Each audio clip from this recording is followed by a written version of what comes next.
Eat, Drink, DFW from the Dallas Morning News is made possible by Central Market.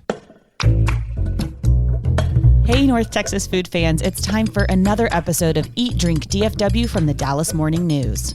Every week, our food staff loves to dig into the local restaurant scene, talk about food and drink trends, and those things that make North Texas, North Texas. This is Anna Butler. I'm the News' food and events editor. We have a special guest this week who's here to share what we can add to our food this Thanksgiving to potentially make it easier on our bodies. Plus, we'll be answering more Michelin questions. So stick around. You won't want to miss this. Central Market is really into food, like fish flown in so fresh it still has jet lag into food. Our sourdough starter has been around since grunge was a thing into food. We're talking more prime cuts than a greatest hits album into food. Central Market is really into food. If you are too, then we're the HQ for you. Whether you're a make every recipe in the cookbook foodie or a my favorite recipe is reheat type who just digs the delectable, no place makes every day more delicious like Central Market. Really into food. Shop now at centralmarket.com.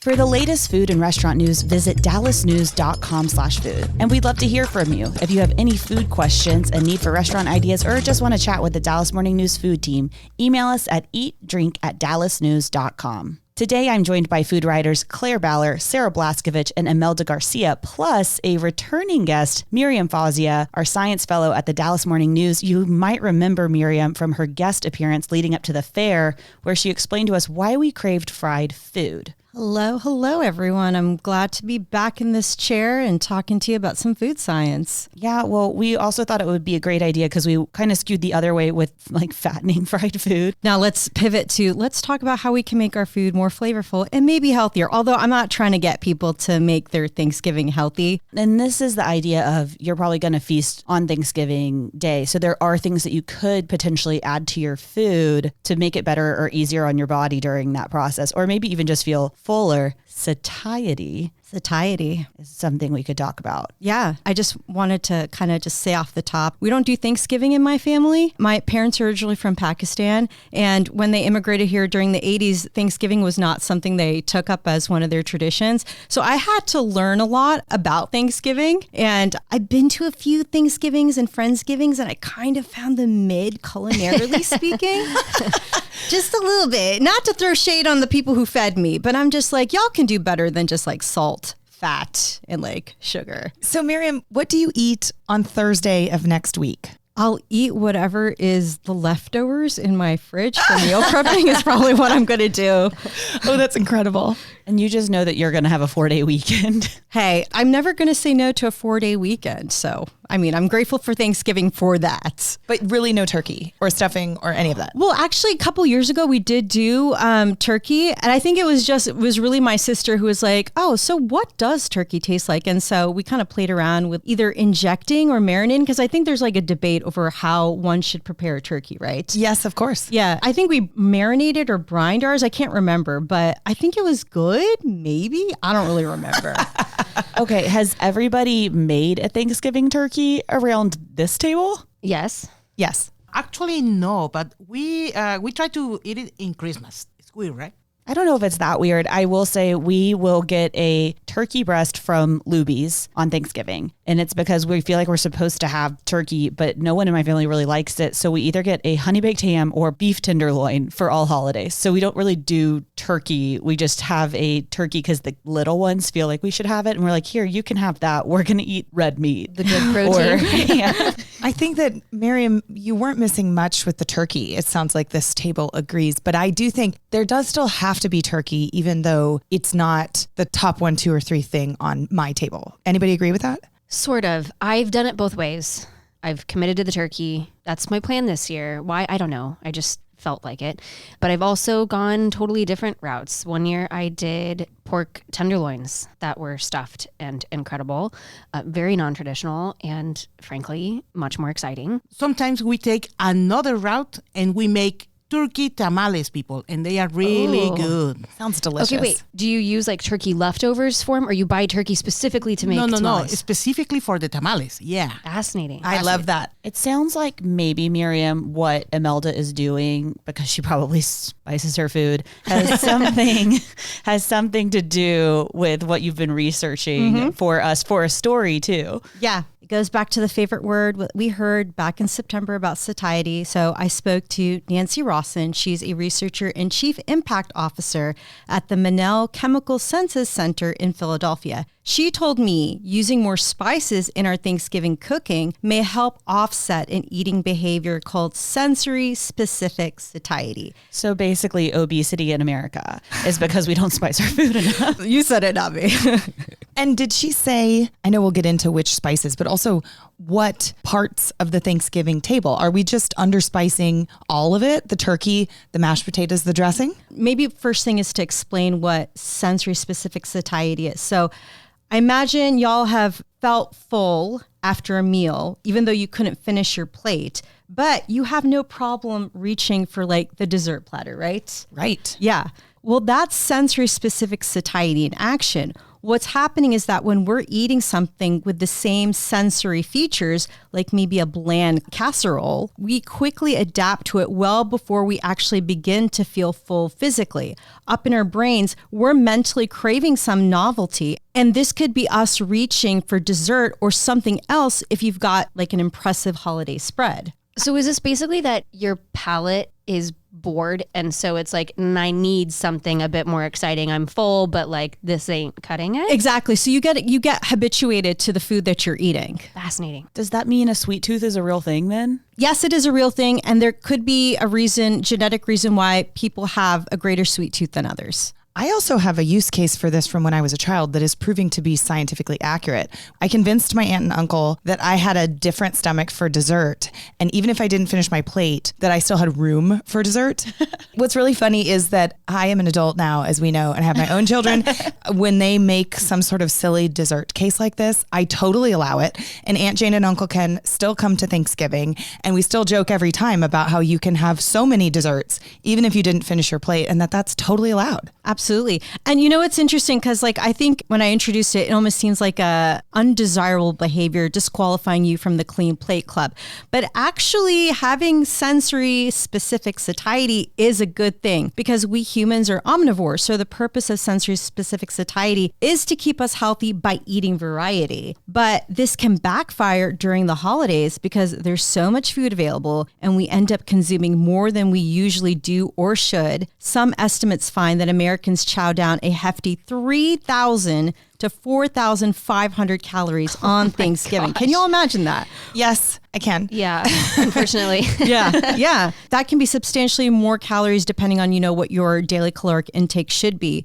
So if we're adding more unique and flavorful spices, in addition to incorporating maybe more textures and colors from different fruits and vegetables, we're giving our taste buds and our nose and our eyes more novelty and in effect encouraging mindfulness while we eat. So it's a little bit almost like we're exercising our taste buds. Like it's like they're getting like some sort of workout and it's meeting some sort of need that way. I am so glad that you said this, Anna, because the next science factoid that I was going to just like plump on you guys is the fact that, and I hate to break it to y'all, but when we age, we lose our sense of taste the older we get. Oh no. Yup. I know. Old age is just the gift that keeps on giving.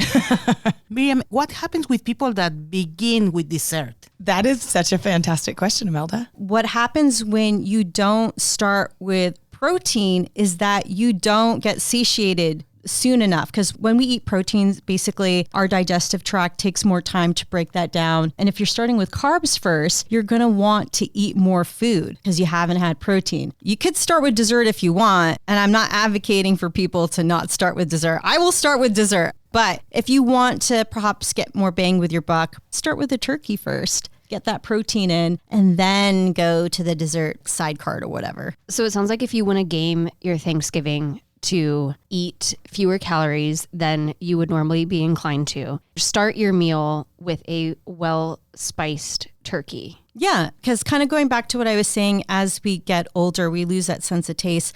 We aren't able to then enjoy the food because enjoyment really feeds back on our perception of what we're eating. So especially if you have older folks who, can't taste the turkey because they've lost that sense of taste, adding spices will help them to feel that flavor. And then it just feeds back again, as I said, on the satiety. I am a little sad that I'm probably not supposed to start the way I'd like to start, which is potatoes 3 ways. Twice baked potatoes, mashed potatoes, sweet potatoes with marshmallows on top. Yes. That's fine.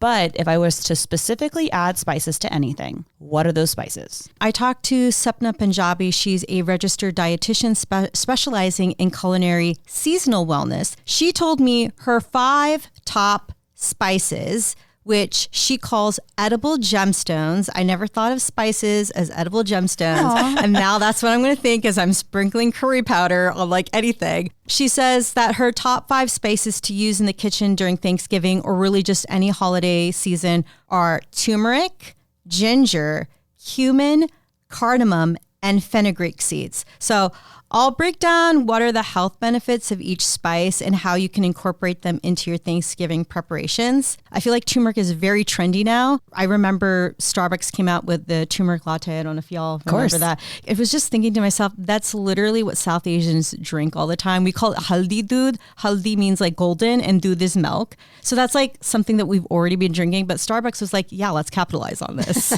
They were like, how about this brand new cool drink?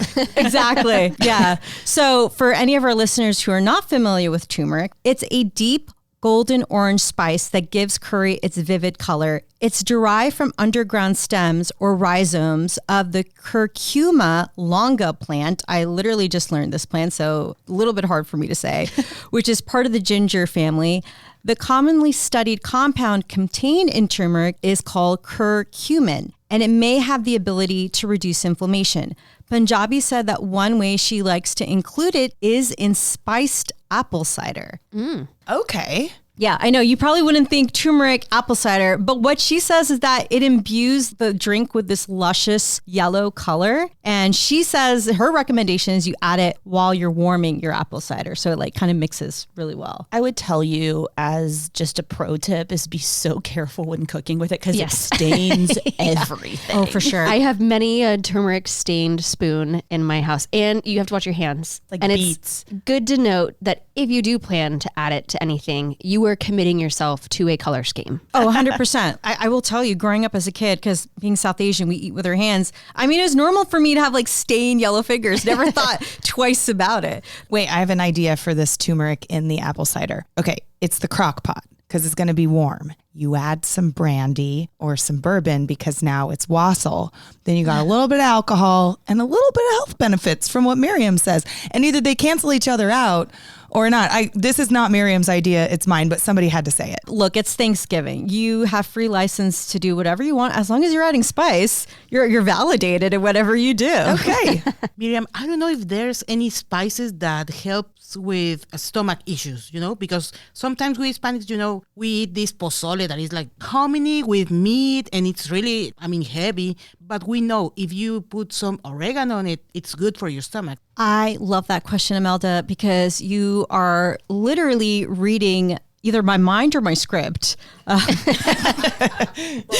Both. But so the next spice is ginger. And I don't think ginger needs any explanation. I feel like we're all familiar with ginger. It can add a fragrant zest to both sweet and savory foods. And Punjabi recommends tossing a knob of ginger into simmering soup or broth. Some of its health benefits include alleviating nausea and indigestion. My mom is an OBGYN and she recommends ginger to like all her patients. She has these ginger chews that she's constantly eating. And I'm just like, Mom, you don't have indigestion all the time. Was there any sort of distinction between using fresh ginger or just powdered ginger that you could buy, or is it any ginger goes? That's a good question. I think the fresher, the better. But if fresh ginger is not accessible to you, then you can go with powdered ginger. You could put that ginger into that apple cider, Sarah. And it would You sure probably could. be pretty good. This podcast should be called Different Ways to Make Spiced Apple Cider, brought to you by the Eat, Drink, DFW podcast. The next spice is cumin. The good news about cumin is it's actually very common in Texas food. Like that's probably the least foreign feeling one to our like everyday Texas appetite. Absolutely, yeah. I grew up eating cumin. Cumin is in so many different curry powders, but especially in meats and stews, because cumin adds this like warmth. Yeah, I love cumin. I'm trying to figure out what on my Thanksgiving table I could add it to. You can actually incorporate it into your turkey. You could add it to the marinade or injection, whichever side of the debate y'all are on, or you can incorporate it into the turkey stuffing. And much like turmeric and ginger, cumin has a lot of purported anti-inflammatory properties. Forewarning though, for any with a parsley allergy, they might want to steer clear of cumin since it's also part of the same family. It's a sweet tip. The next one, cardamom. It's such a versatile spice. I love cardamom. If y'all ever have had masala chai, cardamom is just, it's like the chef's kiss. Punjabi said that in India, it's actually called the queen of spices. She's better than the other ones. Yeah, she's a bit bougie, cardamom. Cardamom can be used in both sweet and savory dishes, but Punjabi's recommendation is to use it actually in place of cinnamon in dishes like apple pie or other desserts. Actually, fun fact, cardamom is a staple in Scandinavian cuisine, particularly the Swedes have a pastry. I can't speak Swedish, so forgive me, Swedes, I'm going to butcher this, but it's called cardamom buller or cardamom buns, which is like cinnamon rolls, but in my opinion, they're more aromatic and they're almost like you're eating chai, but in pastry form. There's some studies to suggest that eating cardamom may also help regulate blood pressure for those with high blood pressure. The Great British Baking Show taught me that cardamom can go in any dessert. So if anyone wants to incorporate it on their Thanksgiving table, pick any episode of the show and you'll probably find some good idea for how to use it. That's a great tip. Also, I have had cardamom buns at a bakery in Houston called Badalina, this beautiful bakery, like the bakeries of dreams kind of thing. Everything is so incredible and there's dozens of options. And I had a cardamom bun for the first time there earlier this year, Miriam, and it like totally blew my mind. I think I've had it in other desserts, but like this little beautiful roll that was its only job was to tell you about how delicious cardamom was. So after a failed bread roll attempt over the weekend, guys, for my Thanksgiving table, maybe it's cardamom buns instead, because clearly I need to do more research to get a carb on the table that's not store-bought. Yeast is humbling. It's horrible. Like, I think I'm a really good baker, and I think people associate you being able to make bread with that. And it's like, that is completely a different skill set. Yeah, I really struggled with a variation of a Japanese milk bun from Bon Appetit's website. They were okay, but like they're not good enough to serve to the family next week. Yeah, I think you just have to go with like a classic Parker House roll. Yes, also huge fan of a store-bought King's Hawaiian roll if you get there, because they're perfect all the time. Have you ever had Sister Schubert's? I was just going to say, no. Sister Schubert's is Where do I get those? Go-to. My in-laws introduced me to Sister Schubert's. They come in a little round tin and you pop them in the oven and they're uncooked and you cook them uncooked. and you pull them out and it looks like you did it. Well, the shape gives it away immediately that you in fact did not. Because they're perfect. Yeah. They're in the frozen food section though, but they make At a regular grocery store? At a regular grocery store, they're just dinner rolls, but they also have cinnamon rolls. The sausage rolls are also exceptional. Thank you for this left turn, everybody. Maybe I won't make the cardamom buns, Miriam. Maybe I'm just going to the frozen aisle at the grocery store. No, what I will do, I will offer myself as tribute, Sarah. If I'm successful, then I shall teach you. Yes. We had a potluck this week at the Dallas Morning News, and Miriam made cardamom buns. So thank you. Please teach me. Yes. Finally, fenugreek seeds. So I don't think people with a Western palate may be familiar with fenugreek seeds, but the herb fenugreek is common to South Asian cooking. Punjabi warned that the seeds themselves can be bitter, so the best way to eat them is to fry them up a little bit. Maybe what you want to do is incorporate them in whatever vegetables you're serving at the Thanksgiving table. Fenugreek and its seeds have a ton of purported health benefits. One that stuck out to me was the potential to boost testosterone. We all need that before men watch football. I guess if there are any listeners who have men in their lives who refute to eat their veggies, spicing with fenugreek may be the way to coax them to eat their veggies.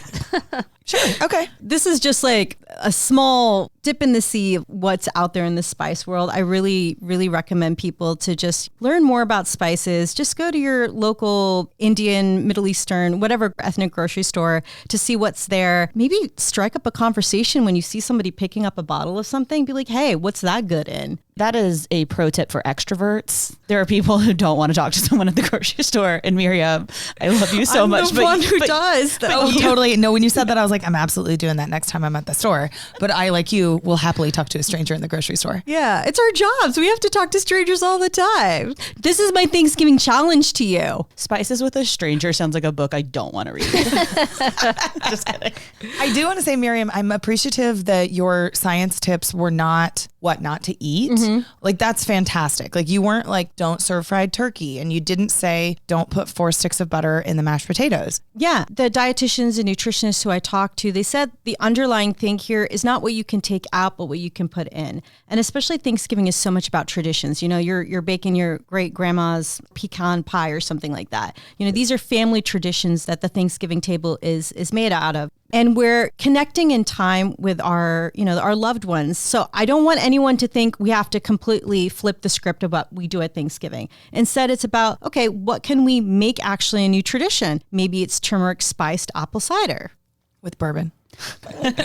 Thanks so much for being here today, Miriam. You can find Miriam's story on this topic by visiting dallasnews.com/food. We're going to take a quick break and we'll be back to answer more Michelin questions and also hear about Claire's recent deep dive into Eatzi's right after this. Central Market is really into food. Like when we say cheese, it's in 12 languages into food. Butchers, bakers, and sushi roll makers into food. We're talking so obsessive about quality you can shop blindfolded into food. Central Market is really into food. If you are too, then let us turn your shopping list into a treasure map. Get inspired, get adventurous, or just get a chef-made dinner when you've got more taste buds than time. No place makes every meal more amazing like Central Market. Really into food. Shop now at centralmarket.com.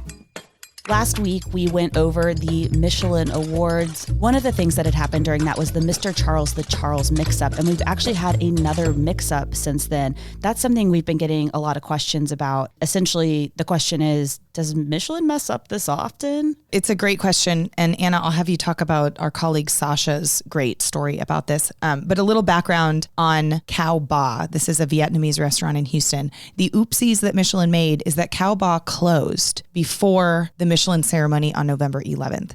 Now, the dates were close.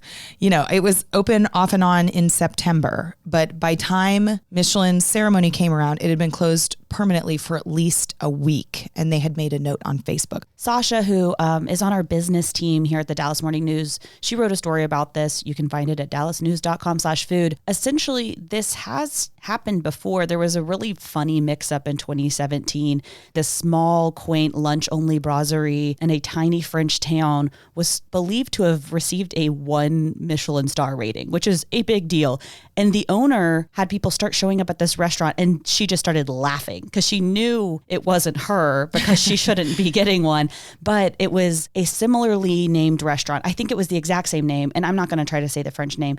And then they were on the same street down to one word being different. This, very much like the Mr. Charles mix-up, Michelin put down to a location mess up. They say that it's their geolocation service, and that's the way that these two messed up. I would just say my observation is that it's both been cases with 2 similarly named restaurants. It was interesting to see how Michelin handled this. You know, journalists pay a lot of attention in every corner of our newsroom around how people handle mistakes, right? Whether that's at a governmental level or a restaurant level or anything else.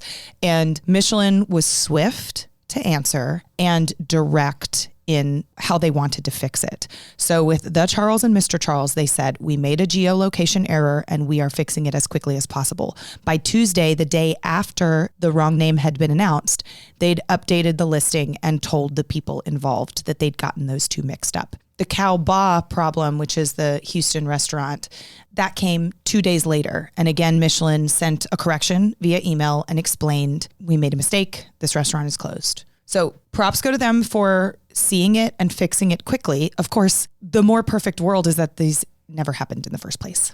I think they need to hire a fact checker. I agree with you. And you have to think they have them, right? I mean, they're listing addresses and styles of cuisine and people's names. They're doing a lot of the similar work that we do every day.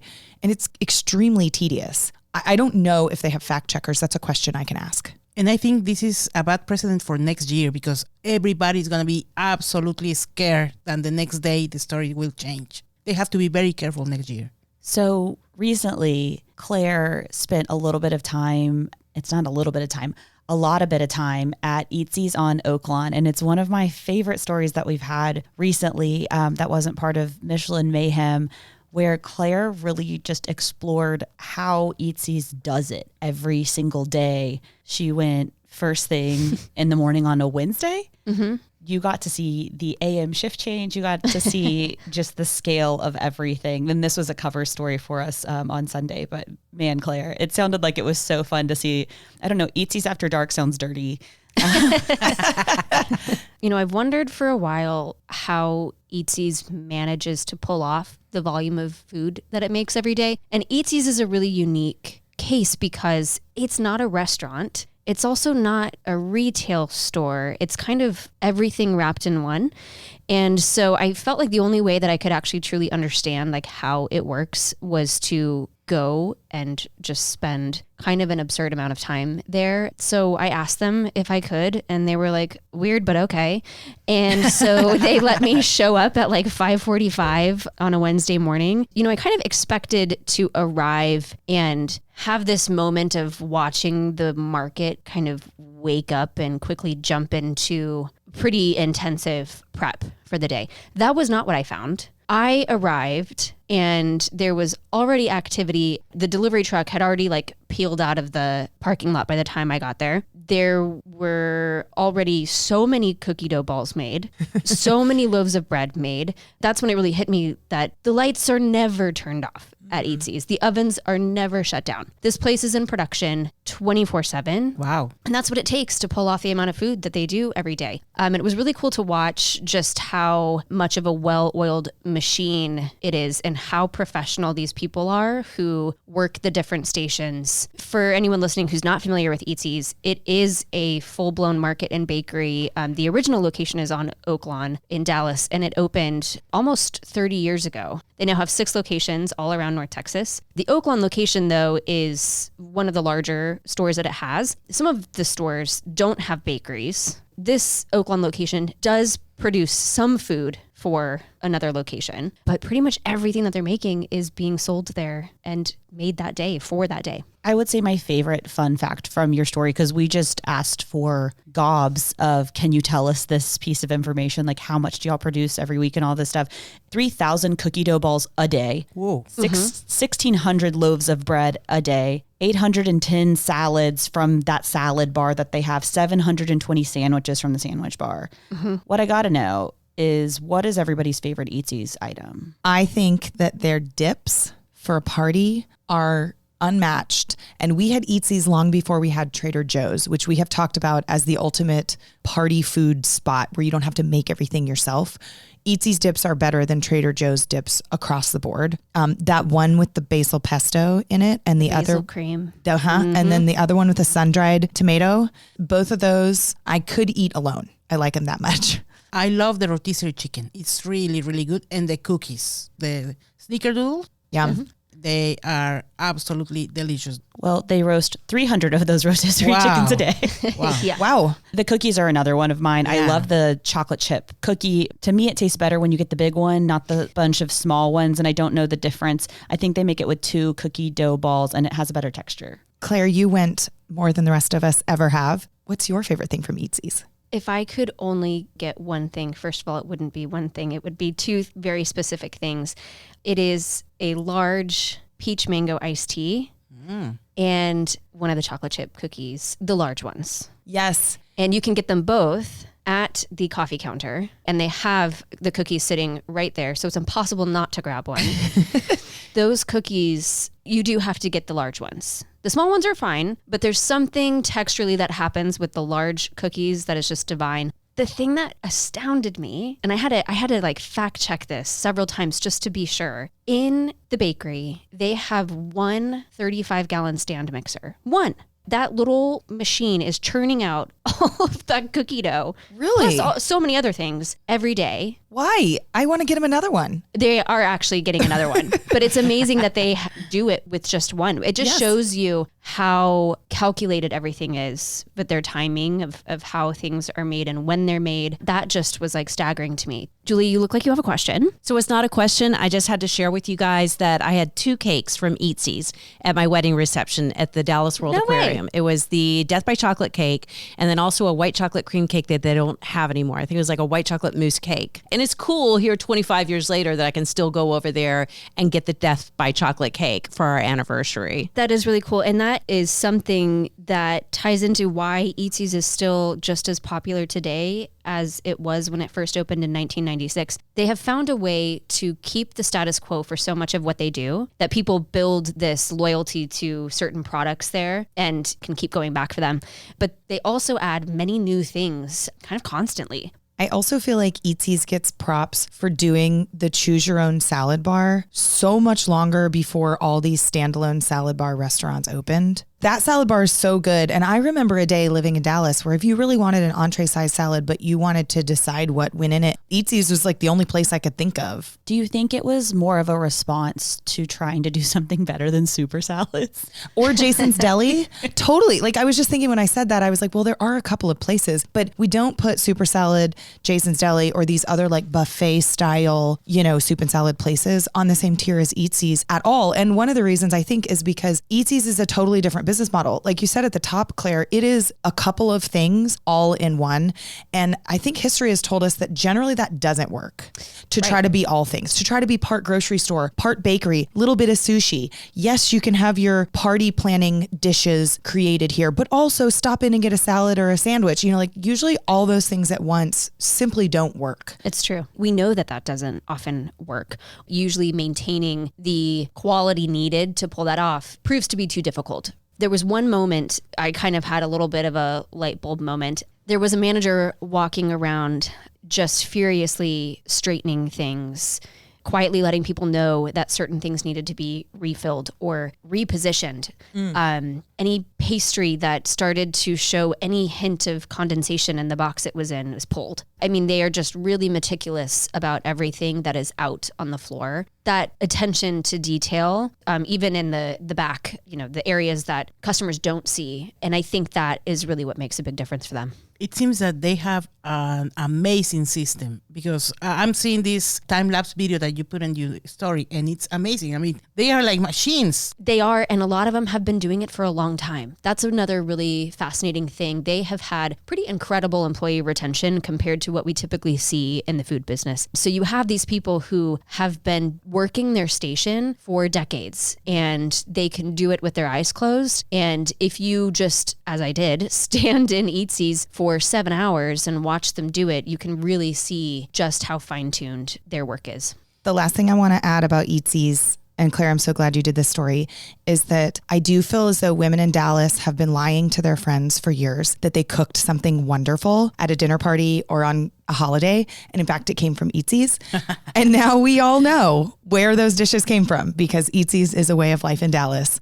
So before we close today, we did want to take the time to acknowledge Al Bernay's passing. Yes, Al Bernay died on November 13th. He was 69 years old, and he was a fixture for 50 years in restaurants, most of those 50 years in Dallas, and he owned Al Bernay's on Oaklawn Avenue, and he opened another one in the far north Dallas, Addison area. And Al worked at the Palm, which was a very beloved steakhouse before he opened Al Bernay's. He suffered from ALS for the last year of his life, and Al was known for being such a warm conversationalist, someone who seemed to remember everyone's name. So it seemed especially unfair that Al lost his ability to speak because of ALS. I emailed with him once a week near the end of his life and gathered some of his stories, and I shared those in an obituary about Al. I know so many people listening knew him, loved his restaurants. And so I hope it helps you remember, as we all have this week, the wonderful things about Al Bernay. May he rest in peace. That's all the time we have for Eat Drink DFW this week. Again, you can reach out to us to share your food thoughts and questions by emailing us at eatdrink@dallasnews.com. We appreciate you tuning in, and we'd love to hear from you. The show is produced by Julie Fisk. To catch up on every episode of this show and hear more from our newsroom, just follow the Dallas Morning News wherever you get your podcasts. And if you like what you hear, please rate the show and leave a review. Find links to all of our work at dallasnews.com/listen. You'll also find a special membership offer there. For the news, I'm Anna Butler. Eat, Drink DFW from the Dallas Morning News is made possible by Central Market.